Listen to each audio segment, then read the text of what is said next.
sitting in Cappuccino restaurant in Valldemossa. It's about 4:30 on the 16th of November. Hopefully the timestamp on the digital recorder is corrected now. So,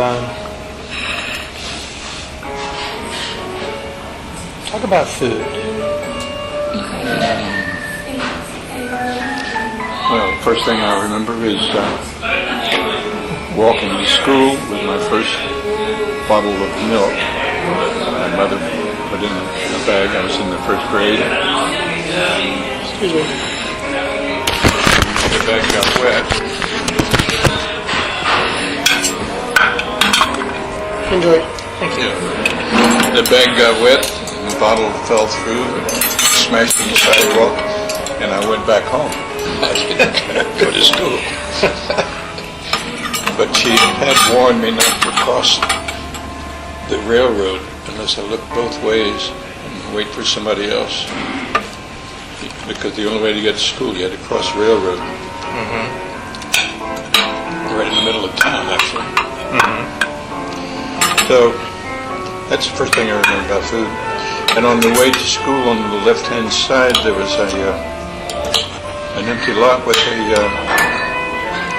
some kids had found a dead dog and hung it up in the tree. Oh. But why? I don't know.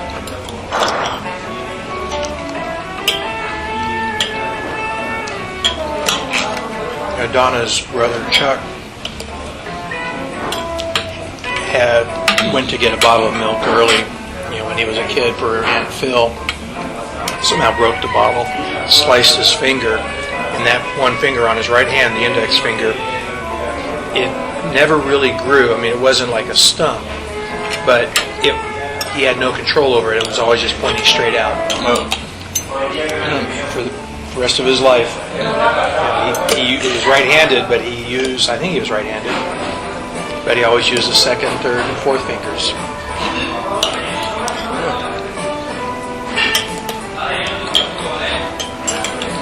What was the biggest adjustment to dietary habits when you moved to Spain?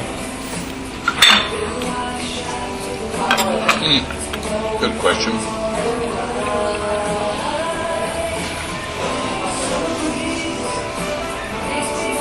Such an improvement.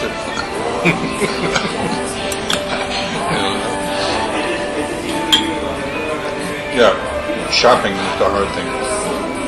Because in those days, they didn't have supermarkets. Mm-hmm.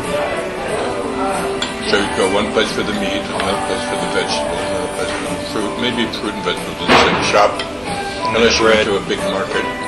Yeah. There was a big market in Palma. So we'd go on Saturdays to do our shopping and have lunch with the writing bunch in Palma. Mm-hmm. And, now in French you have le supermarket, which is kind of a franglais word, because the French did the same. They didn't have a central point for everything. Yeah. Is there a similar word in Spanish, or has it just been sort of subsumed into some other phrase? well, now the supermercado. Mm-hmm. Just about put a lot of the small guys out of business, of course. Mm-hmm. It was happening in Tallahassee already when I was in college. Mm-hmm. There used to be a lot of little shops. Yeah. Mom and pops.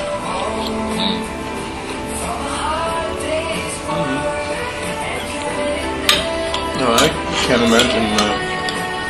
I don't think I ever really learned how to eat until I came to Spain. Mm-hmm. And cooking? Yeah, I didn't really start doing that until 6-8 years ago. Mm-hmm. When Stephanie first got sick? When Stephanie first got sick? Yeah, I always made the breakfast, and she always made lunch or dinner. Great cook. No reason for me to cook. But then I started learning how to do some different pastas. And which was, this is great with the, Yeah, the mint leaf. no, this is albahaca. Oh, What do you call it in English? I can never remember the word in Spanish or in English, but now I just got the Spanish. Basil. oh, okay. I never thought of doing it this way. This is the real way to do it. But with wide leaf basil, and we don't have it now. We usually have 2 pots of basil on the terrace. When winter comes, it dies. For our listeners here, we're having a tomato and mozzarella and basil salad in olive oil. And unlike in the States, the salads tend not to be a collection of greens with supplementals that are described in the salad, but rather what's on the list is what you get. Well, this is one of my favorite kinds of salads.